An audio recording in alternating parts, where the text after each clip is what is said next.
Pak Menteri, jangan sampai ada lagi yang main-main urusan sertifikat. Apalagi yang namanya mafia tanah. Tidak ada, harus tidak ada di bumi Indonesia ini. Pak Menteri adalah mantan Panglima. Kalau masih ada mafia yang main-main, silahkan detik itu juga gebuk. Sudahkah pembangunan infrastruktur memberikan manfaat yang setara bagi semua? Saya contoh konkret, banyak yang bertanya tentang jalan tol. Pertanyaan yang muncul tentang jalan tol, coba saya beri ilustrasi. Jalan tol yang sekarang dibangun, lebarnya mungkin 80 meter. Dia membebaskan tanah rakyat, tanahnya dibeli. Lalu kemudian rakyatnya pindah. Pertanyaan, bolehkah rakyat menyertakan tanahnya di situ? Sehingga ketika tol itu nanti dibangun, sampai kapanpun keuntungan dari jalan tol itu juga diterima oleh orang-orang yang punya tanah yang di atasnya dibangun jalan tol. Ini prinsip keadilan. Jadi bukan pada tidak dilanjutkannya, tapi dikerjakan dengan cara yang memberikan keadilan. Bila itu dikerjakan, Pak, apa yang terjadi? Rakyat yang terlewati jalan tol, dia bukan hanya penonton mobil-mobil orang Jakarta berlalu lalang, tapi mereka merasakan keuntungan dari kegiatan investasi di jalan tol. Assalamualaikum warahmatullahi wabarakatuh. Sahabat Pena Ufuk, berikut kita akan menyaksikan bagaimana gagasan dialog imajiner antara Pak Jokowi dan juga Pak Anies Baswedan berbicara terkait dengan pembebasan lahan. Yang setelah Pak Jokowi pensiun sebagai Presiden Indonesia, kata-kata Pak Anies justru menemukan kebenaran, dan khususnya apa yang muncul di Tangerang, di PIK 2 dan juga di pagar bambu yang membentang lebih 30 km. Seperti apa lebih lanjutnya, kita langsung saksikan. Kalau Bapak Ibu sekalian, ada yang memerlukan lahan dengan jumlah yang sangat besar, silahkan sampaikan pada saya. Akan saya carikan. Akan saya siapkan. Berapa? 10.000 hektar? Bukan meter persegi, hektar. 50.000 hektar? Tapi dengan sebuah hitung-hitungan proposal juga yang visible. Artinya ada visibility study yang jelas. Akan digunakan apa barang itu, lahan itu. Ketika saya bertugas sebagai presiden, maka saya akan tegaskan kepada semua yang berada di lingkar judisial bahwa tugas Anda bukan hanya menegakkan hukum, tugas Anda menghadirkan rasa keadilan. Nomor satu, tegaskan itu. Yang kedua, bila terjadi praktek-praktek di mana keadilan tidak hadir, maka negara tidak boleh diam dan mengatakan, nah itu kan proses hukum. Tidak bisa. Justru negara harus mempertanyakan apa yang sesungguhnya terjadi. Dan itulah yang kemudian harus dikerjakan oleh negara, memastikan bahwa proses hukum benar-benar berorientasi kepada keadilan. Lalu kepada mereka yang bertugas, tadi disampaikan bahwa harus memastikan mereka memiliki remunerasi yang baik. Ya, itu penting. Dan yang tidak kalah penting adalah semua proses dilakukan secara transparan. Promosi transparan, kasus transparan, sehingga ada kepercayaan kepada proses pengadilan. Terima kasih. Sudahkah pembangunan infrastruktur memberikan manfaat yang setara bagi semua? Saya contoh konkret, banyak yang bertanya tentang jalan tol. Pertanyaan yang muncul tentang jalan tol, coba saya beri ilustrasi. Jalan tol yang sekarang dibangun, lebarnya mungkin 80 meter. Dia membebaskan tanah rakyat, tanahnya dibeli. Lalu kemudian rakyatnya pindah. Pertanyaan, bolehkah rakyat menyertakan tanahnya di situ? Sehingga ketika tol itu nanti dibangun, sampai kapanpun keuntungan dari jalan tol itu juga diterima oleh orang-orang yang punya tanah yang di atasnya dibangun jalan tol. Ini prinsip keadilan. Jadi bukan pada tidak dilanjutkannya, tapi dikerjakan dengan cara yang memberikan keadilan. Bila itu dikerjakan, Pak, apa yang terjadi? Rakyat yang terlewati jalan tol, dia bukan hanya penonton mobil-mobil orang Jakarta berlalu lalang, tapi mereka merasakan keuntungan dari kegiatan investasi di jalan tol. Sebaliknya, harusnya kewajibannya kan itu. Iya, harus mensejahterakan rakyat.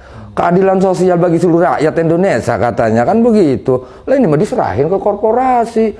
Kok ini perusahaan ini menyerap tenaga kerja sekian 1.500 membantu ekonomi masyarakat. Bohong. Tai kucing. kalaupun ada menyerap tenaga kerja, itu cuma lapangan kerja yang ada di level bawah ya? Lah ya paling ke tukang parkir, security, paling itu. juga iya. Cleaning service. Paling banter cleaning service. Oke. Nah kita hitung tambak, laut, gitu kan. Oke, penghasilannya. Padi gitu. Di situ kalau masalahnya ngomong padi nih, yang ngomong sawah. Oke. Di situ ada tukang ngegebot. Di situ ada kuli ngoyos. Dan bukan satu orang. Oke. Sesawah itu kalau 1 hektar tuh bisa 50 orang, 20 orang. Oke. Ada tukang ngelektor, ada pedagang pupuk, ada kuli angkut padi. Oke. Ini kan mata rantainya banyak. Terus ada penggilingan padi, di penggilingan padi ada jual beras. Di dalam gilingan padi ada dedak, dedaknya buat makan ternak, makan ternaknya dijual lagi. Yuk kita hitung ini mah ya. Oke. Itu sampai tingkatannya petani tambak. Petani tambak ada kuli jaring, kuli jaring ikan panen. Oke. Iya kan? Habis panen ada kuli ngangkut ikan bandeng dari empang ke darat. Ada tukang es. Itu hilang semua ya? Iya nanti hilang kalau durugin. Terus di situ ada pedagang pakan ikan, di situ ada pedagang bibit bandeng. Oke. Di situ ada pedagang ikan dibuat kerupuk, cilok, bontot, empek-empek dan lainnya. Jadi itu hilang semua dengan adanya PSN ini ya? Karena ruangnya, sumbernya Diambil. diuruk. Oke, jadi Kita hitung aja. jadi bukan menciptakan tenaga kerja, tapi justru memiskinkan ya, menghilangkan. Bohong kalau hitung-hitungan analisa. Misalnya proyek itu menguntungkan, misalnya kan gini, saya mikirnya PSN itu kalau nggak salah namanya proyek strategis nasional, iya kan? Oke. Anggaplah mau dibangun misalnya wisata Atau jembatan. atau tol Ya. atau apalah namanya, Ya. yang namanya nasional itu ya harus umum, Kepentingan semua orang. Ya? semua orang umum. Tol misalnya itu bukan nasional. Ngomong misalnya apa namanya? Kalau waduk itu boleh lah ya, waduk kepentingan Lah nasional. pokoknya yang gratis itu nasional. Oh, kalau oke. masih masuknya bayar, ada orang nggak punya duit nggak bisa masuk, bukan nasional.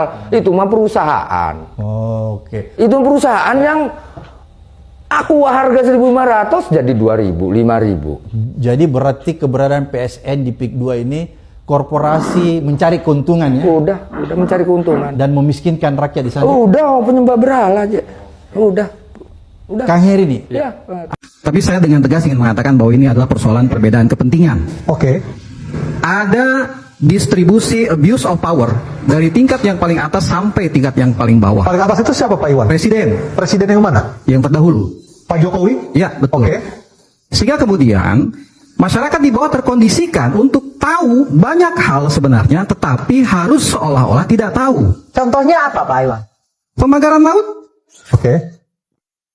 yang menancapkannya ada, yang bekerjanya ada, yang menyaksikannya ada, mendokumentasikannya ada, by name, by data, jelas. Perusahaannya ada berarti? Perusahaannya ada. Yang mengaku punya HGB? Iya. Nah, jadi Walaupun sekarang tidak ngaku bahwa dia yang nancapin kan? ya, jadi kami sudah menyampaikan pengaduan ke Mabes Polri. Jadi DPP Gemma Marlama bersama dengan Koalisi Masyarakat Sipil, termasuk LBH Muhammadiyah, kemudian dari Walhi dan lembaga-lembaga yang lain, 10 lembaga itu kami sudah membuat pengaduan ke Mabes Polri. Dan ya kita berharap bahwa ini segera ditindaklanjuti dan hukum harus ditegakkan. Karena begini, kita paham siapa pemainnya. Karena nama-nama ini adalah nama-nama yang sudah cukup dikenal karena pemain lama. Dari data Anda siapa Pak Iwan pemainnya? Ya diantaranya misalkan Eng Chun, Ali Hanafi. Ini kan pemain-pemain yang sudah dikenal luas di masyarakat, yang karena tadi saya katakan, karena ada tekanan, ada pengkondisian, sehingga masyarakat tidak berani untuk bicara. Itu Tekanannya seperti apa Pak Iwan? gimana? Tekanan seperti apa? Intimidasi misalnya, didatangi aparat, dipanggil ke kantor desa. Saya ingin sampaikan bahwa apa yang saya sampaikan adalah fakta-fakta yang terjadi di lapangan. Intimidasi ke nelayan? Iya, Berarti benar video yang viral kemarin Kades terlibat? begini, saya ingin jelaskan dulu bahwa kenapa saya sangat berkepentingan dengan ini. Pertama, memang anggota kami sebagian besar adalah warga Matlab Anwar ini, profesinya adalah nelayan dan petani. Nah, ketika ada proses pemagaran, awalnya memang sporadis di beberapa titik, beberapa segmen dipagar. nelayan yang kemudian merasa keberatan menanyakan hal ini kepada yang melakukan, yang notabene mereka kenal aparat desa. Terjadi perdebatan dan seterusnya, lalu kemudian dipanggil, dikondisikan. Tapi karena memang sudah berkali-kali terjadi demikian, makin lama makin rapat pagarnya, lalu kemudian mereka berinisiatif untuk datang ke kepala desa. Dan lokasi pagar laut itu sebelumnya adalah daratan atau memang aslinya laut? Begini, ini juga menarik. Sejak saya kecil, memang ada sebagian yang daratan. Oke. Lalu mengalami abrasi. Tetapi di tempat kami itu terselamatkan. Karena apa? Karena ada tanaman mangrove. Jadi relatif sudah kembali sebetulnya. Ya. Gitu. Nah, jadi kemudian saya kembali ke yang tadi, masyarakat yang kemudian mengadu ke kepala desa, itu dikondisikan kenapa? Ini punya PT, satu batang bambu saya dicabut, pidana. Itu yang ditakut-takuti. Oh, PT apa? Boleh disebut, Pak? Kenapa? Pak Iwan boleh disebut? Apa PT apa? misalnya? PT apa? Boleh disebut? Ya, PT-nya sudah tersebar lah. PT sudah banyak itu. Setiap dikomunikasikan, ini punya PT. Siapa yang berani? Pidana. Ya, kita sudah mendengarkan dari mantan Gubernur Jakarta 1 periode Anies Baswedan dan juga mantan Presiden Indonesia 2 periode Bapak Jokowi terkait dengan bagaimana memberikan pembebasan lahan itu bagi pemerintah untuk membebaskan lahan-lahan masyarakat di mana itu masuk dalam mungkin proyek strategis nasional. Dan kita sudah mendengarkan di sini, saya tidak akan mengulas apa yang sudah disampaikan oleh Pak Jokowi dan juga Pak Anies Baswedan. Kita tentu membandingkan gagasannya karena kita tidak menyerang pribadi, ya, yang mana yang baik, yang mana kita ambil, dan publik juga menilai. Dan sampai hari ini sangat dieluk-elukan nama Pak Anies kembali terkait dengan apa yang terjadi di Tangerang itu, di Pantai Indah Kapuk 2 dan juga pagar bambu yang seluas 30 km lebih tersebut. Karena kita melihat bahwa pemimpin itu bukan hanya pandai berretorika, tidak hanya pandai membuat janji, tapi dampak dari sebuah kebijakan yang telah diambilnya itu betul-betul masyarakat merasakannya. Betul-betul keadilan itu tersentuh di lapisan masyarakat sekalipun, khususnya juga pembebasan lahan itu. Dan Pak Anies Baswedan memang sangat visioner, memang sangat berpikir kolektif untuk seluruh bangsa dan juga bagi masyarakat, dan itu sudah dibuktikannya selama di Jakarta, Kampung Bayam yang tergusur, dan juga selalu menggunakan pendekatan yang sangat humanis. Ya, berbeda dengan Pak Jokowi yang terindikasi hanya di kata-kata, tapi kebijakannya itu lebih banyak diuntungkan oleh korporasi, oleh para oligarki, oleh para cukong-cukong, sementara rakyat sendiri korban, termasuk yang lagi hangat belakangan ini di Tangerang itu. Jadi sahabat Pena Ufuk dimanapun berada, kita di sini tidak membenci Pak Jokowi secara pribadi maupun tidak memuja berlebihan kepada sosok Anies Baswedan. Beliau ini adalah dua-duanya pernah adalah pemimpin dan tokoh nasional. Kita di sini gagasannya, kebijakannya, dan seperti apa pembuktian yang terjadi di lapangan itu. Nah, di sini publik Pak Anies dirasakan oleh publik jauh lebih membumi, jauh lebih merakyat, jauh betul-betul lebih memperhatikan masyarakat itu. Sekian, terima kasih.